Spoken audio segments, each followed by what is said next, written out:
kur më, never again, por prap ndodhi gjenocidi në Bosnë, ndodhi gjenocidi në Kosovë. Këtë javë, disa prej shteteve më të fuqishme evropiane e botërore kanë marrë vendimin historik për ta njohur zyrtarisht Palestinën si shtet. Ky hap shihet si një zhvillim i rëndësishëm politik dhe diplomatik në arenën ndërkombëtare. Lidhur me këtë temë ka folur Amir Ahmeti, i cili i cilësoi si shumë të rëndësishme këtë njohje. 80 vjet pritje për këtë njohje.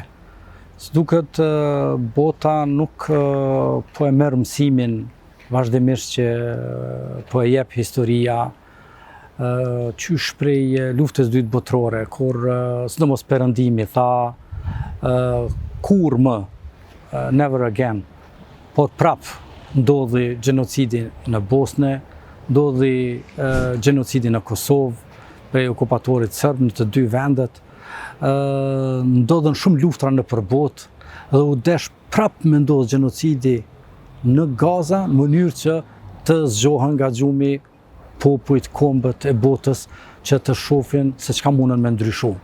Fatkeqësisht, kur thash 80 vite pritje, është sepse në vitin 1947 Organizata e Kombeve të Bashkuara në fillim vitet e para të themelimit të saj nxori rezolutën 181, e cila përfundonte mandatin britanez në Palestinë dhe themelimin e dy shteteve, shtetit hebrej dhe shtetit arab, pra shtetit të Izraelit dhe shtetit të Palestinës, me 54% të teritorit të Palestinës atëhershme për shtetin Izraelit edhe me 46% të teritorit për shtetin palestines.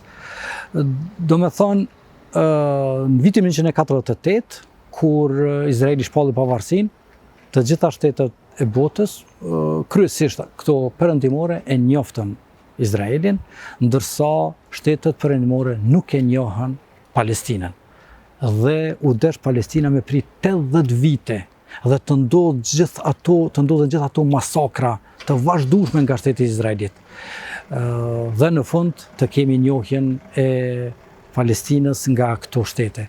Më e signifikante apo këtyre njohjeve është ajo e Britanisë të Madhe, e cila e kishte mandatin britanez në Palestinë dhe e dinte situatën si qëndron, kishte forcat e veta të cilat e marrnin rendin në Palestinë, por ajo u vonu më shumë për njohjen e Izraelit, edhe pse disa shtete evropiane kishin njohur edhe më herët.